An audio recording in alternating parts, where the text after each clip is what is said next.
What if I told you that beauty was more than skin deep, more than charm, more than grace, but a divine power that could bend the wills of gods and mortals alike? In the world of Greek mythology, no figure embodied this power more completely than Aphrodite, the goddess of love and beauty. Her secrets of allure were so potent that they could inspire worship, ignite wars, and unravel destinies. Today, we journey into the hidden beauty rituals, enchanted symbols, and dangerous mysteries that made Aphrodite irresistible. These are the beauty secrets of the goddess of love. 1. The Seafoam Ritual, born of the waves. Aphrodite's story begins not with flesh and blood, but with foam. According to Hesiod, she was born from the churning sea, rising from the white foam created when the severed remains of Uranus fell into the waters.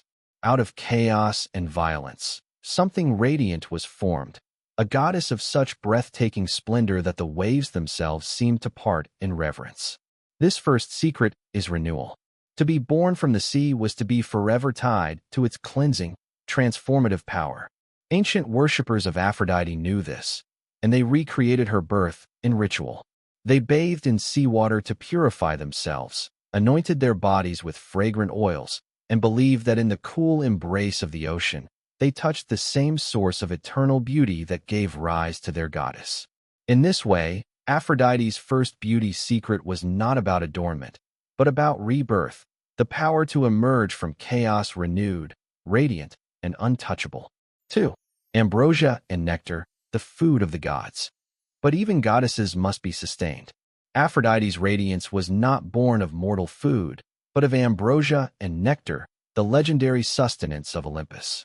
These were no ordinary meals. They were believed to grant immortality, vitality, and unaging splendor. To partake of ambrosia was to infuse oneself with the very essence of divinity. And so, Aphrodite's second beauty secret was this: nourishment from within. Beauty, the myths suggest, is not merely painted onto the skin. It flows from the very essence of life itself. Mortals imitated this secret by offering honey, sweet wine, figs, and fragrant herbs to the goddess, hoping to capture even a spark of her divine glow. For them, these foods symbolized vitality, sweetness, and passion, echoes of the eternal radiance that sustained Aphrodite. This secret whispers a truth still understood today. Beauty begins not at the surface, but deep within, nourished by what we consume and by what we embody. 3. Mirror magic, reflection as enchantment. One of Aphrodite's most enduring symbols is the mirror. Artists often portrayed her gazing at her own reflection, not as an act of vanity, but as an act of power. The mirror was more than polished bronze. It was a tool of enchantment. For Aphrodite, the mirror was a portal through which her own beauty could be magnified and reflected back into the world. It was said that to behold her reflection was to feel desire stir within your soul. Mortals believed that mirrors could capture this same power, that the polished surface could hold echoes of the goddess's gaze. This, then, was Aphrodite's third secret: self-reflection as spellcraft. She understood that allure begins with how one perceives oneself. In her mirror, she did not simply see, she conjured. To believe in one's own radiance, the myths remind us, is to project it outward until the world cannot help but be captivated. 4. Dove and rose anointing, the perfume of desire. The sacred dove and the rose were Aphrodite's most beloved symbols. Doves represented purity, grace, and the soaring of the heart in love. Roses, blooming in delicate splendor, embodied passion, beauty, and fleeting desire. Together, they became central to the rituals that honored her. Priests and priestesses prepared rose oils and perfumes in her temples. These fragrant mixtures were used to anoint the body, consecrating the skin in Aphrodite's name. In myth, it was said that the goddess herself perfumed the air as she passed, leaving behind the intoxicating scent of roses and blossoms. This was her fourth secret, scent as seduction. To carry the fragrance of roses, to be anointed in sacred oils, was to embody Aphrodite herself. The dove carried the purity of intention. The rose carried the fire of passion. Together, they wove a spell of desire that lingered long after the goddess was gone. 5. The magical girdle, desire embodied. But perhaps Aphrodite's most famous secret was not ritual, nor food, nor perfume. It was an object, the magical girdle, a belt embroidered with desire itself. To wear this girdle was to become utterly irresistible. No god, no mortal, could deny the charms of the one who possessed it. The girdle was so powerful that even Hera, queen of the gods, once borrowed it. Desperate to win back the wandering attention of Zeus, she turned to Aphrodite. With the goddess's enchanted girdle wrapped around her, Hera became irresistible once more, and Zeus was helpless before her charm. This was Aphrodite's fifth secret, beauty as influence. It was not merely passive attraction. It was a force that could shape choices, command loyalty, and bend even the most unyielding will. The girdle reminds us that allure can be a weapon, as dangerous as it is divine. 6.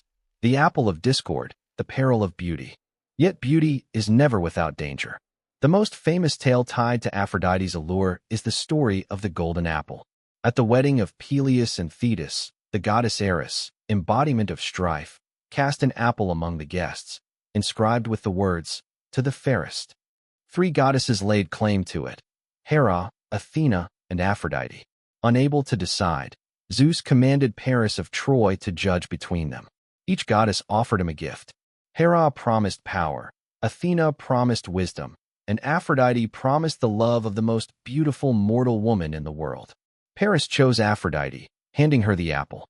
In doing so, he secured the love of Helen of Sparta, but he also lit the first spark of the Trojan War. This, then, was her 6th and most dangerous secret: beauty as a double-edged sword. Aphrodite's power could inspire devotion, but it could also sow envy, rivalry, and destruction. To be the fairest was to hold the power to change the course of history and the burden of the chaos that followed.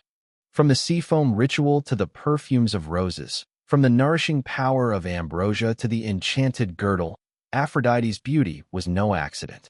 It was crafted through rituals, sustained by divine essence, amplified by symbols, and woven into enchanted objects. But perhaps the greatest secret was this: beauty is not only what is seen, it is what is believed, invoked, and embodied. Aphrodite's allure lay not just in her face or form, but in the confidence, desire, and presence she projected. Her beauty was power. Her allure was destiny. And so we are left with a question. If Aphrodite's beauty could sway gods, ignite wars, and inspire worship across millennia, what would it mean for us to embrace even a fraction of her secrets? To see beauty not only in appearance, but in confidence, renewal, scent, nourishment, and presence? Perhaps that is Aphrodite's final gift, the reminder that beauty, when understood as power, is never just skin deep. It is a force that transforms, enchants, and shapes the world itself.